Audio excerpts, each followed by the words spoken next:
You could fly right over it and never guess that on this tiny pile of rock once stood the world's richest silver mine.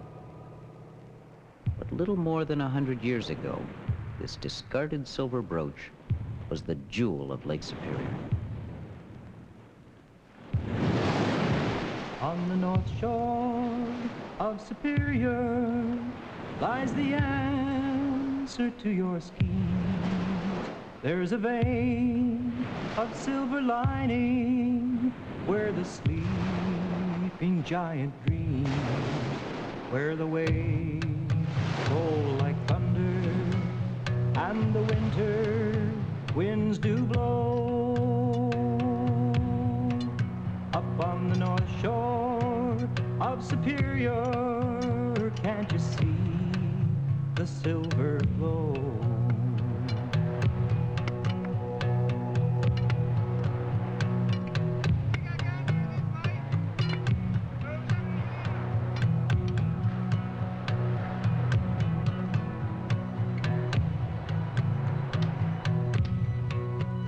You have toiled to make a living in the mines of coal and tin. You have dreamed of shining silver in the places that you've been. You have crossed a mighty water to a land you do not know.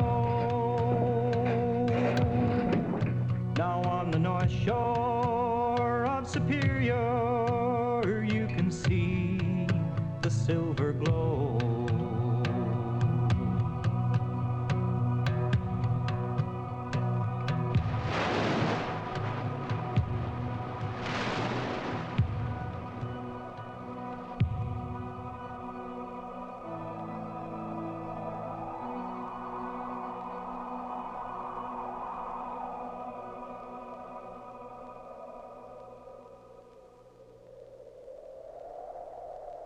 In 1868, Canada as a nation was 1 year old, and for the most part, a relatively untouched land, dominated by a harsh and lonely wilderness.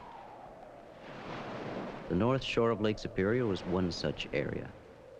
In that year, the government decided to levy a tax upon all mineral lands, so the Montreal Mining Company sent a small surveying party to prospect its holdings in the Thunder Bay district.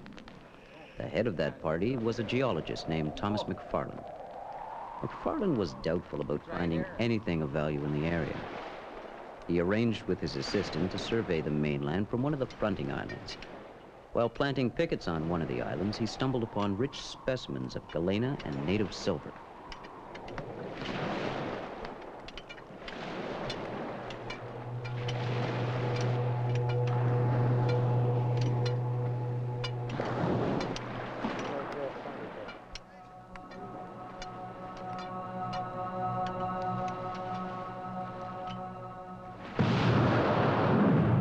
A few blasts were set off. The men jumped into the ice-cold water with all their clothes on. Working first with picks, then changing to crowbars, they took turns prying loose the ore, working half-hour stretches in the bone-chilling coldness of the lake, testing the very limits of human endurance.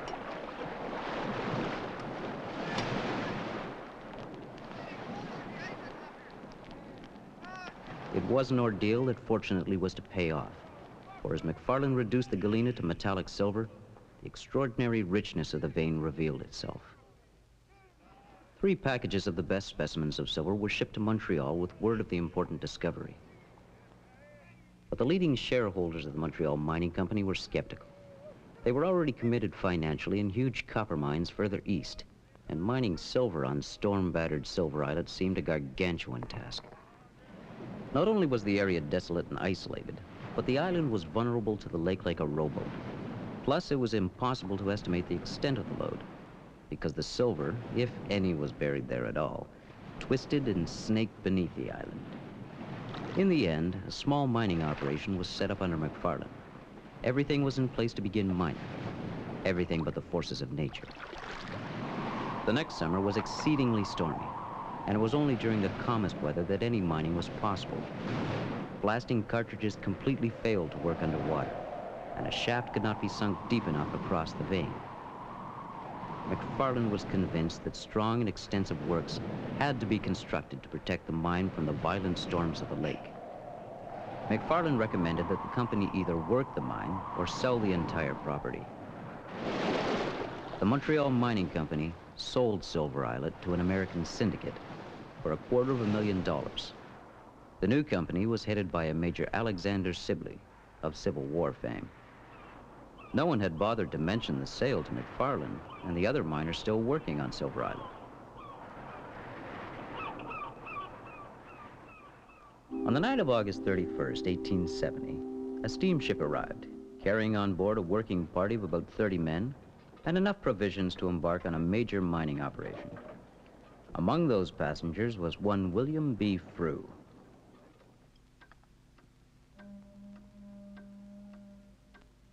Captain William Bell Frue was one of those extraordinary 19th century men. Born in Northern Ireland, Frue had worked mines and taught himself engineering before coming to the booming Michigan copper country as a mine captain in early manhood.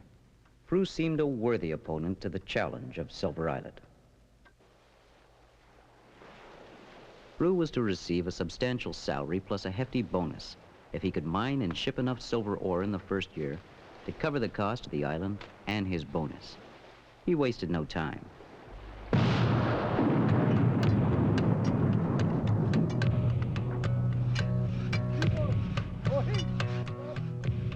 Frue's plan was to encircle the island with a crib of timber filled with rock to break the force of the waves, while a stone and cement cofferdam was to furnish protection for the mouth of the shaft. With feverish haste, the work was pushed ahead. The men worked 18-hour days. If only the cribbing could be put into place before the autumn storms began, all might be well. 1 week, 2 weeks, a month passed, and still the Great Lake kept calm. 5 weeks. The cribbing was done, the shaft was being sunk, and every day the precious metal was coming to the surface. 6 weeks, 7 weeks. The miners were beginning to feel secure in their new abode. Then came the 26th of October. Frue gave orders for all hands to go ashore. He alone stayed on the island.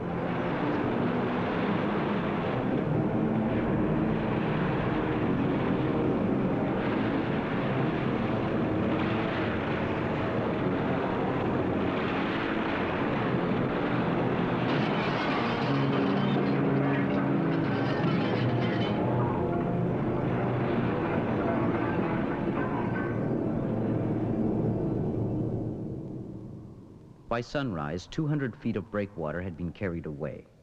The cofferdam was a partial wreck, and the shaft was filled to the brim with the rock of the cribbing.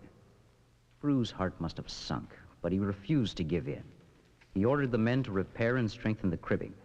The cofferdam was restored, and mining was resumed. By the time Lake Superior froze for the winter, the plucky superintendent had the satisfaction of knowing that about $80,000 worth of silver ore had been shipped down the lake to Montreal, an amount equal to the cost of setting up the mining operation. That November, the first group of miners' wives and children were loaded on the Algoma out of Houghton, Michigan, across the lake. The boat was met by a terrific northwest gale as it rounded Cape Keweenaw. For 2 long days and nights, the creaking and groaning old steamboat battled the wind and waves. But on the 6th of November, 1870, the ship landed safely at Silver Islet.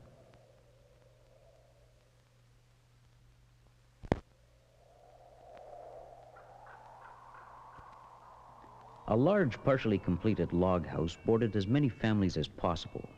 Tents supplied the rest with a miserable refuge from the cold. Luckily, it was a mild winter. Work was slow but steady until the beginning of March, when a gigantic storm gathered and sea after sea came rolling in, heavily laden with ice, battering the crib work as though it were paper, twisting and breaking huge logs as though they were twigs, and leaving whatever it didn't carry off in total ruin.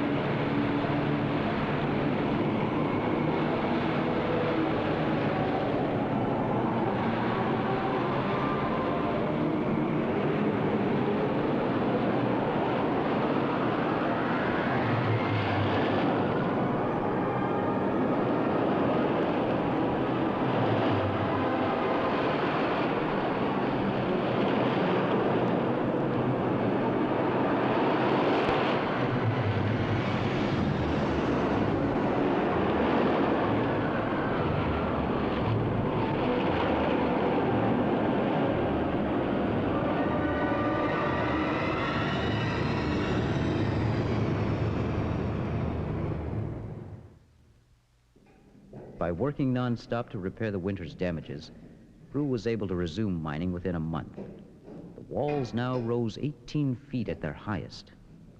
The mine, merely an open cut 45 feet long, was now sunk 50 feet below the lake's surface.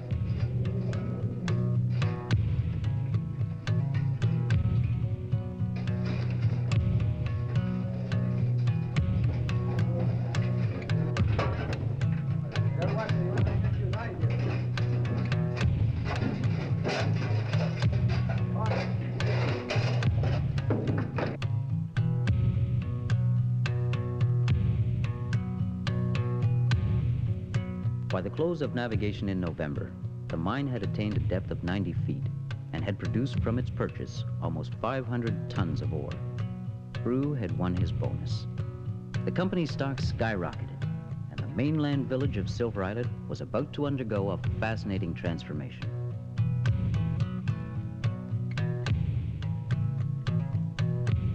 The shareholders' report stated that Silver Islet had been transformed from a lonely and desolate wilderness into a thriving and industrious settlement with a church, schoolhouse, store, hotel, custom house, post office, and substantial dwellings for over 500 men. It had a fine harbor, extensive wharves, with a sectional dock for repairing vessels, 3 steam tugs, and complete equipment of all descriptions. The islet itself had been enlarged to over 2 acres, 10 times its original size, well protected from storms and the waters of the lake, and covered with buildings for the mining, assorting, and packing of ore. The report ended by boasting, "The mine is without question the most remarkable silver mine in the world." Its operating costs were monumental.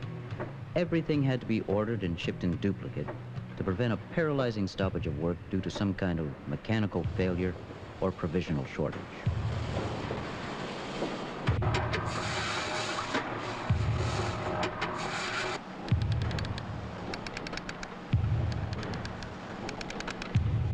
Large steam-powered pumps had to be kept constantly working to keep the waters of Lake Superior at bay.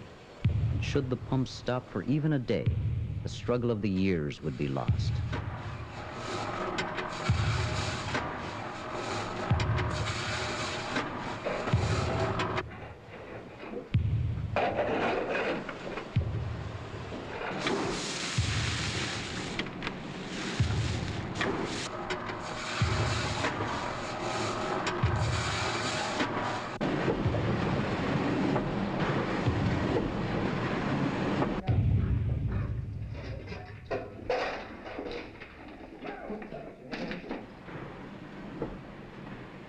At first, it was also difficult to get any kind of workmen to venture to the remote region of Silver Islet, because it represented a hazardous undertaking.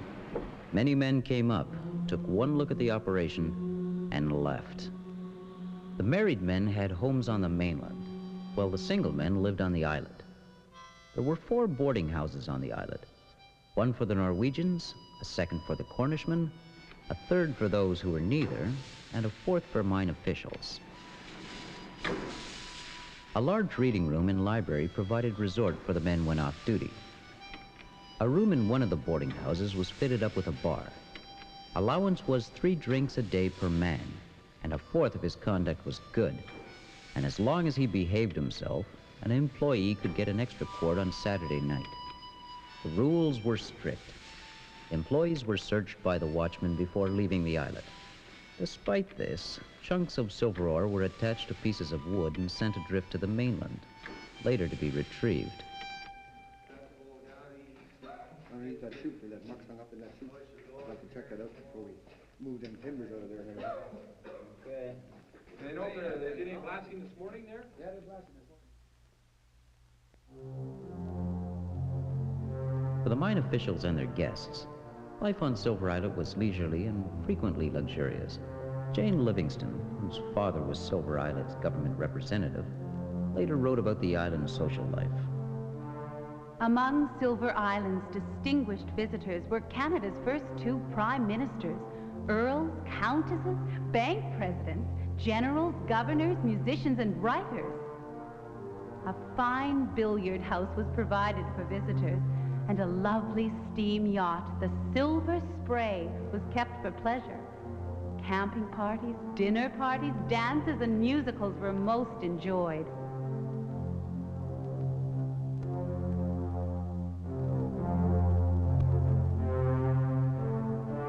The winter months passed quickly, though cut off entirely from the outside world. Skating, tobogganing, and snowshoeing were thoroughly enjoyed. The arrival of the mail at the government office was the event of the week. Charming musical evenings with piano and violin recitals were often held.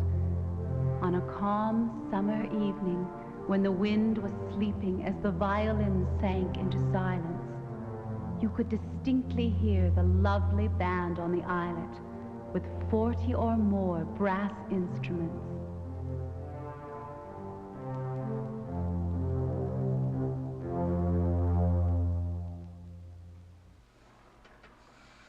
By the end of 1873, the company was running into low-grade ore, and on Frue's recommendation decided to erect a stamp mill to treat inferior quality veinstone.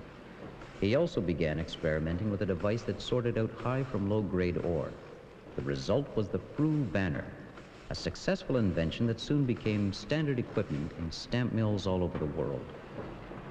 In their closing report for that year, the board cited Frue's achievements. Struggling against difficulties and dangers which would have appalled other men, he has never lost his heart or his head. Ready to plan, prompt to execute, he has met and conquered every obstacle as it presented itself. Silver Islet presented at a distance the appearance of a sea fortress. But like any other fortress, it was not immune from attack. As Captain Frue wrote, "About the middle of November, we were visited by a very heavy storm from the southwest, which did considerable damage. This storm was followed by a real Geiger. All previous storms were dwarfed by it. For a time, it seemed as if it would sweep everything before it. A breakwater 20 foot high and nearly 60 foot long was carried away. The blacksmith shop was completely demolished. Rocks were whirled about the island like hailstones." Once again, the mine was rebuilt. A new 12-inch pump helped to keep the shaft from filling with water. All the while, the shaft was going down farther and farther. The mine was now sunk to more than 300 feet below the lake's surface.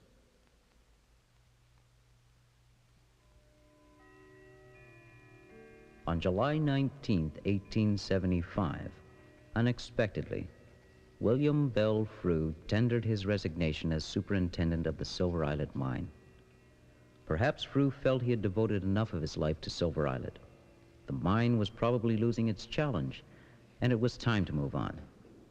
In the years until 1875, under Frue, nearly $2 million worth of silver had been treated.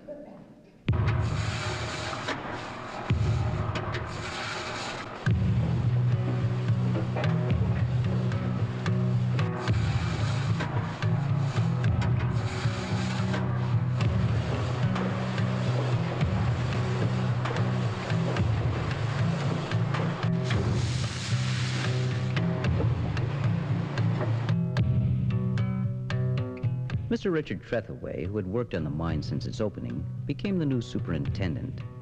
The mine's output had lessened considerably. Yet it was known that in the roof of the mine there was a large body of rich ore estimated at almost $500,000. An artificial roof would have to be constructed, but as explorations, carried on in other parts of the mine, led to rich strikes being made, the work on the roof was suspended. The company's report of 1879 spoke of a glowing future. Silver of unparalleled riches was found in the winzes, in the drifts, and in the stopes, and rich stamp mill rock abounded in all the workings. But by 1882, the expected bonanza hadn't materialized. Work was now confined to the upper part of the mine. The vein was now proving deceiving. The value of the silver mine was less than $15,000, and by 1883 had dropped to $2,000. Then came the final straw.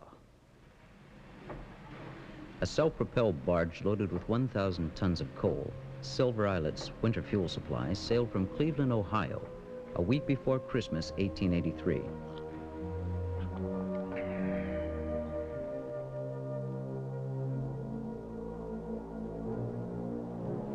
The days passed and no fleet appeared in the passage. Winter now began to set in unusually early. Ice was forming on the lake and it was intensely cold, accompanied by blinding snowstorms. Yet no Cobalts had come. She never reached her destination and ran aground at Lance Bay on the south shore of Lake Superior, where she became solidly frozen in. One of the company officials confidentially wrote a letter to Trethaway, stating that he had questioned a lighthouse keeper in the area, who knows all about the condition the captain of the Trittle was in when he laid his vessel up. Drunk, drunk. This is not to be repeated to anyone.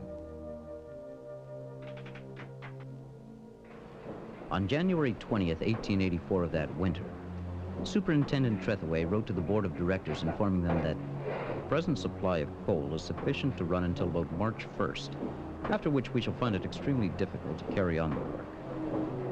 The pumps were put on half rations, then stoked with pine. At the end of February, the furnaces died out. The great pumps stopped. The huge engines were silent. And the world-renowned Silver Islet mine, with its mammoth works, closed down.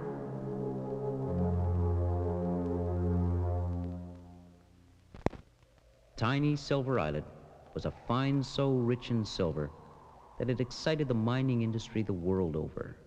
It not only produced a fortune for its stockholders, but in a much larger way, it had focused worldwide attention on Canada and what lay west of the Great Lakes in this vast, promising land.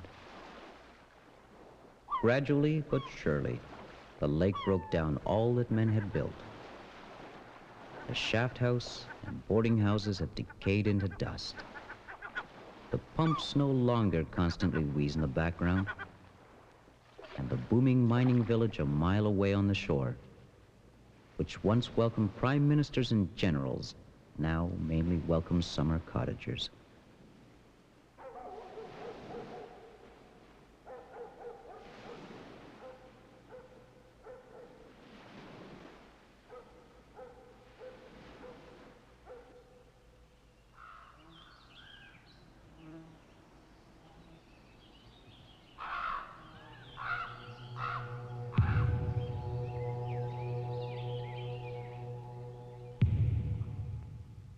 All that is left is that most intangible of things, a fascinating true story. You have toiled to make a living in the mines of coal and tin. You have dreamed of shining silver in the places that you've been. You have crossed a mighty water to a land you do not know. Now on the north shore of Superior you can see the silver glow.